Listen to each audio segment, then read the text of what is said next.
going to say, you had mentioned before that you write by chapter. Yeah. First, it's a convenient stopping point. Secondly, to me, each chapter is going to be like a scene in the final movie. Okay? And I have a scene that I need to lay into the book.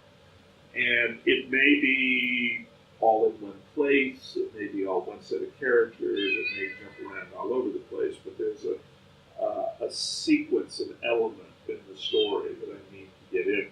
Now, sometimes I'll realize there was an earlier scene that needed to be there that I hadn't thought about. And I'll go back and do something and insert it earlier in the book. At that point, whenever I do that, I try to go through everything I've done since then that builds off of that to be sure that I haven't introduced a continuity error of some sort. One of the things that is true for me that copy editors have figured out, for those who don't know, okay, the copy editor is the person who has handed the raw manuscript and goes through and looks for continuity errors from earlier books, who looks for typographical errors, who looks for grammatical constructions that aren't right, that kind of thing. And then the copy editor's queries are handed to the author. And it's kind of like, okay, is this really the word you meant to use here?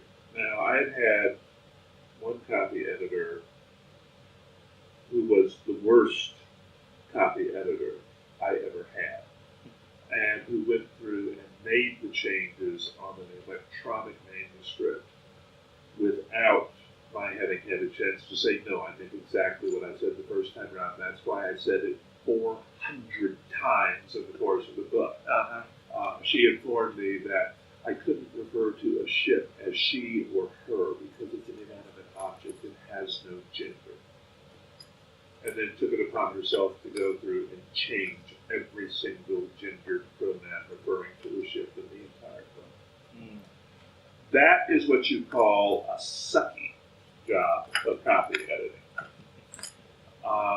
I sent my editor a letter which, when printed out in pinpoint type, came to about 18 pages in which I explained to him what this copy editor had done wrong. And almost all of them were specific instances of things this copy editor had done wrong. And after I was done, a couple of days passed, and I said, well, I may have been a little intemperate, kind of thing. And he said, no. He said, I looked at what you said, and actually you were quite restrained, I thought, which made me feel better. But anyway, when the copy editor or an editor, the editor as opposed to the copy editor, the editor is the one who's going to look at the book and say, I got a problem stylistically. There's part of the story that doesn't work for me. There has to be something more about this point. There has to be something more over here. Last fall, with the last two books, because of where I was in terms of health and everything else, I was pushing the deadline so much that there really was not as much time as the copy editor or the editor needed to deal with the books properly. But when a change is requested or suggested, and a good editor tells you, I have a problem because, doesn't tell you, and this is how you have to fix it. They tell you, there's a problem here. Here's the problem I've identified. What do you think? Okay. And sometimes the author will say, no, you missed over here. And they go, oh, yeah, I did miss that. Okay. Sometimes the writer will say, no, I don't want to change it. Okay. Since the editor is the one who writes the check, the editor has a little bit bigger club than the author in that respect on occasion.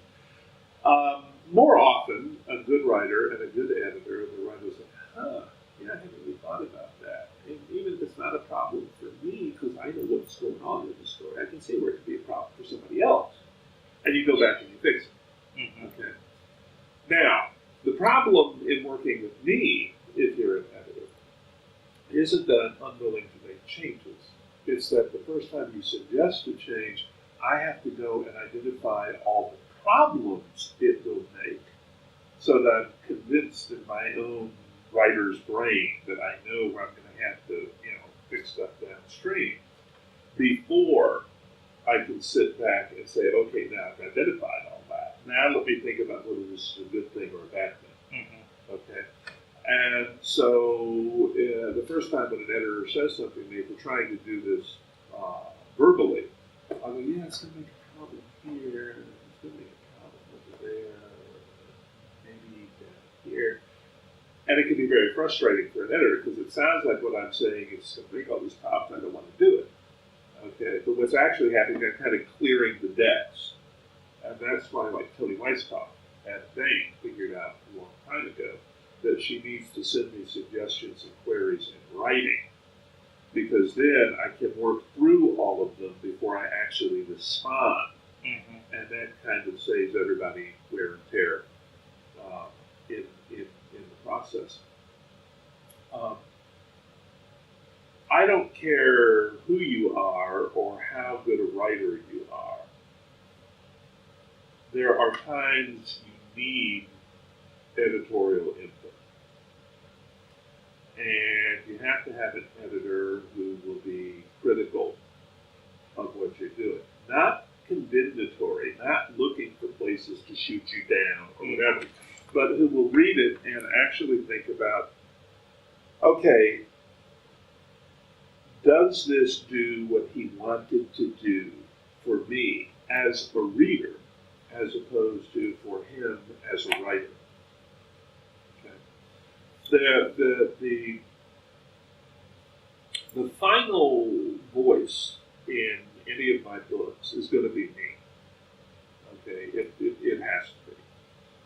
But that doesn't mean that it can't be a voice that's had a conversation about the story with somebody else. And there are times, particularly when you have a particularly successful series or something like that, when people will take the position of, if it ain't broke, don't fix it. Okay. Sometimes that's exactly what they need to say. Okay. Other times they need to say, I think you got this or you got that. You might want. Tony, back before she became the publisher at Bain, and didn't have as much time to work specifically on manuscripts with me, Tony was really, really good about saying, okay, this one's good, this book is good, but the next time around, I want you to think about this that you did in this book, and maybe if there's not a better way to do it in the next one, or maybe you want to do a little bit more of thing A in the next book, and a little less of thing C. She was really, really good at helping you do kind of the post-game analysis of the book after you've turned it loose. Now, I had never written a book that, given my druthers, I wouldn't still be editing. Okay? Mm-hmm. To me, they are never finished product. Yes.